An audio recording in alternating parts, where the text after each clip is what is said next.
I'm Erica Howard, and this will be my assessment of the HEENT for Mr. Watson. Mr. Watson, how you doing today? Fine. Is it okay if I do an assessment on you today of the HEENT? Mm-hmm. All right. So I will begin my assessment by inspecting Mr. Watson's scalp and his skull area and his hair. I will look for an even distribution of his hair to see if he has any dry patches, any mass, any lesions, or anything in the scalp. I'd also kind of palpate his hair just to make sure that it's not dry and that he has a nice feel to it. I also look at the shape of his head while also looking at the symmetry. Mr. Watson, do you mind smiling? Okay, so I'm checking for symmetry as he smiles. I would palpate his parasinuses, which will be his frontal and his maxillary sinuses. And now I'll do that by doing this right here and here. All right, so I will move to his ears, and I'll begin by inspecting his ears. I'll look at the auricle of his ear, and also looking at the mastoid process behind each ear. Looking at the auricle. And when you're looking at it, you want to check for any mass, any discoloration.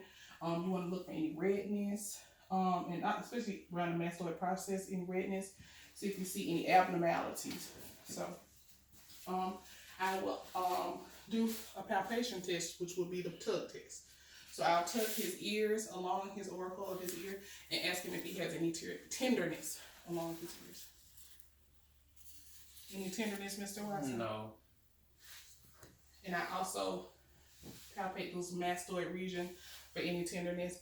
And if there were tenderness along the auricle of the ear or in his like in the auricle of his ear, it could possibly mean otitis external. And in the mastoid region, it could actually be otitis media. And I do the same thing on the opposite side. Any tenderness? No. So the next part of this exam would be to look inside his ears using my otoscope. So I actually have it here. And because he is an adult, I will lift up and back on his ear and look in his ear. When you're looking inside the ear, you want to look at the color of his tympanic membrane. You want to make sure that it's gray. You also want to look at the skin surrounding in the canal to make sure there's no redness. You want to see if there's any drainage or anything around the ear. Any dry skin, scaly skin. All right, so up, back, and you look in there, and that one looks good. You also want to look for the light of cone. In the right ear, it should be at 5 o'clock. Left ear, 7 o'clock. Same thing on this side, up and back.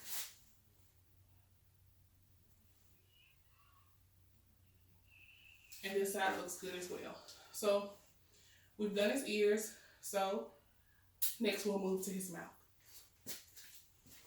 And when we check Mr. Watson's mouth, we want to look at the roof of his mouth and the roof, the floor of his mouth, his buccal mucosa. We also want to look at his tonsils, just to kind of make sure everything is pink and moist. A lot of people have problems with dry mouth, so you kind of want to check those areas. Ready, Mr. Watson? Mm-hmm. So I have a tongue right here. Should have had this open. And we'll check his mouth. And my pen light here.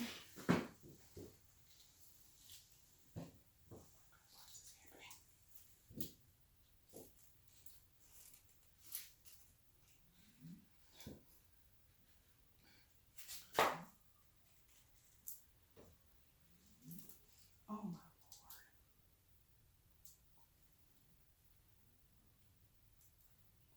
I just used this.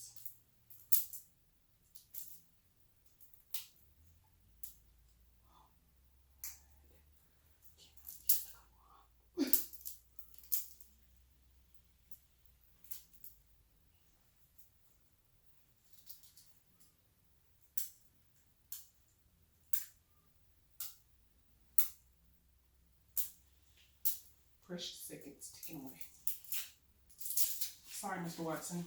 It slid down earlier. It wouldn't slide down that time. So just open your mouth and let me peek. All right, say I. All right, look in there real good. Also look, see if you see any lesions, any discoloration. Lift your tongue up, tongue up, tongue up, up, up, up like this. Good, good, good, good. Make sure you look around, see if you see any lesions, any discoloration. It should be pink and moist. It's important for his mouth. All right. So, there. All right. So, we're going to move on to his neck. And what we'll do at his neck, looking at his neck, we'll inspect for symmetry. We'll look for any obvious mass or any obvious deviations of his trachea. Those are some of the obvious things that you look for. And I'll begin by palpating his trachea. So, put my finger here and work my way up and see if he has any tenderness, and feel and see if there's any enlargement to the area. I also palpate from behind, and when I palpate from behind, I'll ask him to swallow. And when you ask him to swallow, you also feel to see if it moves symmetrically, and you also try to see if it just feels enlarged, feels normal. Okay, so Mr. Watson, do you mind swallowing? Okay, good. And I ask him to turn his head and tilt downward. Turn this way and tilt a little bit down, and we'll palpate across there softly. You don't want to be rough. And we'll do the other side and down. Good. All right. So next I will check his lymph nodes, and there are several different lymph nodes, and you need to check the sizes. If it's if it's 1 centimeter or if it's 1 centimeter, less than 1 centimeter, and mobile and soft, that's normal. If it's greater than 2 centimeters and hard and fixed, that's abnormal. So there's several that we check. So give me a second. So we check here: submental, sublingual, tonsillar, pre-auricle in the front of the ears, post-auricle here, occipital would be here. Then we do the greater deep, we'll do the deep cervical chain, sorry. So I have him to turn this way, and I'll check this side, the deep cervical chain. And then we'll do the superior cervical chain, and it's slightly above there. And it's right along that neck. And we'll do this side as well. So deep cervical chain, try to feel for it. And then you do the superior cervical chain. All right. So, and you also check the superior clavicle and the infractual clavicle. And it'll be right in this region right here. And like I said, you kind of want to make sure that they're 1 centimeter or less, or 1 centimeter or less for normal. And if they're greater than 2 centimeters, that's abnormal. So I think now it's time to move to the posterior area of his back. So I should hit this.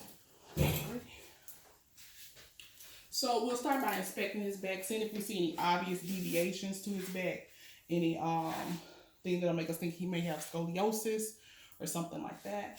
We'll also just make sure we don't see any lesions, mass, any obvious abnormalities to his back. And we would start by inspecting. That's the first thing we do. Next, we'll do our touch test, which is called tactile firmness. And I will, first I'll check for tenderness, then I'll do that test. So I will palpate his back and then ask him if he's tender anywhere. Sorry. Any tenderness, Mr. Watson? No. Tenderness? No. What about here? No. So no tenderness. And next, I'll do my tactile firmness. I'm moving ahead of myself. And I'll have him to say 99. And if And when he's saying 99, we're feeling for and listening for him probably having possible consolidation in some areas. So we'll get him to do every time my hand moves, say 99, please. 99. All right. And you want to 99. 99. 99. 99. And you want it to be bilateral on both sides. You want to feel it on both sides. So, did great. So next we will percuss. We'll do percussion. And the normal percussion would be ring sense. You want to feel, that's normal. If you hear a dullness, that would mean that he has some consolidation in that area. And if he has hyperromus, that may mean that he may have fluid filled areas, which could possibly be because of emphysema or COPD. And, all right. So we do it by placing our finger and percussing our finger. So I'll do all regions. So I'll start here.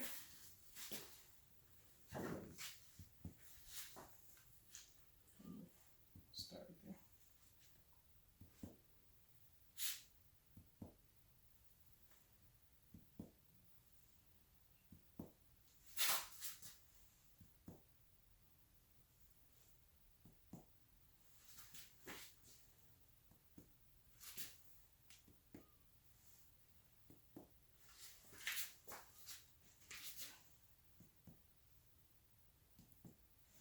And another thing that we need to do while we're in the posterior region is check for respiratory expansion. And what I'll do is I'll put my hands around kind of like his fourth intercostal rib area and ask him to breathe in and out and kind of see if my hands move symmetrically when he doesn't. Ready, Mr. Watson? Wait, let me do it again. I'm sorry. Try again. Again. All right, very good. So next, what I'll do is I'll listen. And it's kind of like when we listen to the percussion. You want to hear, you don't want to hear rails, you don't want to hear wheezing, you don't want to hear anything out of normal. Renaissance would be normal. So that's what you like to hear. So every time you feel me move, Mr. Watson, anytime you feel me move, just take a deep breath. You don't have to rush through it, just take your time.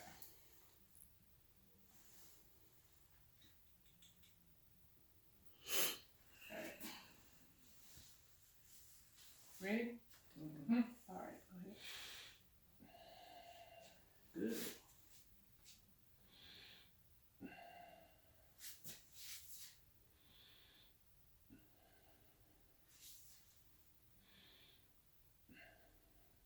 Good.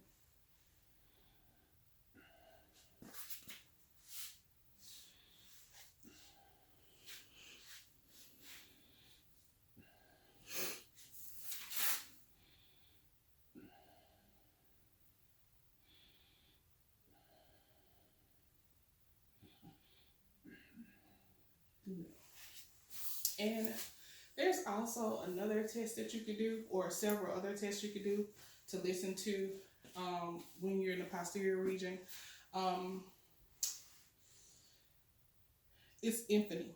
And that's when you have the patient to say EE, and you listen while they're saying EE, and if you hear I or the AY sound, or the A sound instead of the EE, A sound instead of the EE, that actually means that he could have some consolidation. So I'll actually show you that test, but I'll verbalize the other two. There's also one called the whisper test, and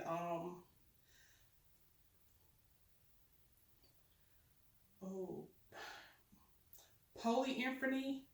I'm sorry, I could be pronouncing it wrong. But in those tests, what you would do, you would say 1, 2, 3, and 99. And if you can hear it loud and clear, that means that there's consolidation. So those are two other tests. I won't demonstrate those, but I will demonstrate the first one and ask him. So Mr. Watson, will you please say EE as I move down? Okay. All right, thanks. All right, ready? Mm-hmm. EE. EE. EE. EE. EE. EE. EE. EE. EE. EE. All right. So That concludes the posterior exam. We'll move to the interior exam of his chest area. So when we do the interior, it's kind of like the posterior. You're doing the same thing. You're looking, you're inspecting. You're inspecting for symmetry, that the chest is rising and falling normally. You also you're also looking to see if you see any lesions, any mass, anything obvious, any intercostal abnormalities, maybe saying that he has a broken rib bone or something like that. You're looking at everything when you come. So the first thing you want to check is his respiratory rate. Is his chest rising and falling evenly and regular? Does it look like that he's having regular respirations? Regular is considered, for him, I would say approximately 14 to 16 for him. So you want to make sure that it's regular. So his seemed to be fine, and upon inspection, he looks good. So we'll kind of do the same thing we did in the posterior. We'll also percuss, we'll also palpate, and we'll listen. So first, I'll palpate his chest area, just like we did before, and check for tenderness. All right, Mr. Watson, you ready? Mm-hmm. All right. Any tenderness? No. Any tenderness? No. Any tenderness? No. Okay. And we'll also do the we'll check for respiratory expansion. So I'll put my hands on him, just like we did at the back, and watch the rise and fall, just to make sure it's symmetrical. Okay? So we're kind of going in the breast area. Ready, Mr. Watson? Mm-hmm. Do it again. Deep breath. Again. Good. Good. So just like we did at the back, we check for respiratory expansion. So we also do the same test that we did at the back, which was the tactile firmness, and we'll have him to say 99 as I move my hands across his chest, just making sure that we hear and we feel that sound evenly. Ready, Mr. Watson? Mm-hmm. All right. Na na na na na na na na na na. Okay. Good. Good. So another thing that we do while we're in the front is percuss, just like we did in the back. And I have my tool here. I have my tool here. And just like the back, you listening for the same thing. You're listening for reticence. You're listening for dullness. And if in the front, if you hear flatness, you could be going over the bone. And I think dullness, you're going over an organ. So that's important just to kind of know those sounds. Sorry. All right. Ready?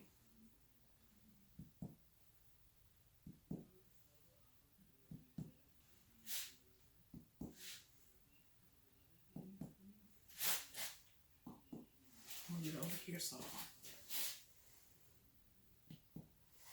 On this side. Sorry, I think it's the chair. All right. So just like in the back, we're gonna do the same thing in front. Auscultate. So we'll auscultate in a few different areas here. We'll start here, and you can't do this one from the back. So, but you want to do it from the front, because you can't hear. Look forward, Mr. Watson. Take a deep breath.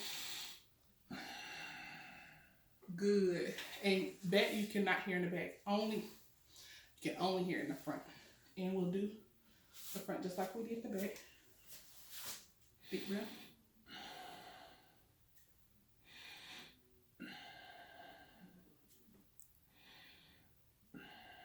Good.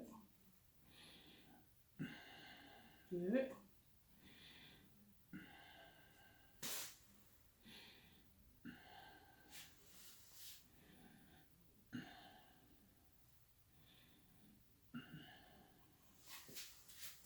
I'm going to stand on this side.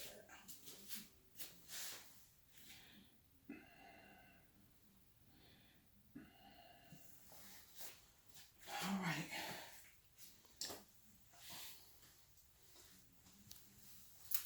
I think that concludes my assessment for Mr. Watson. I do want to thank them for their help. I think that concludes the assessment, and yeah, thanks. We do 360, please.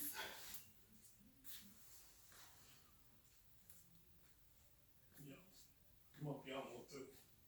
I think I'm done. I feel like I might have forgot something.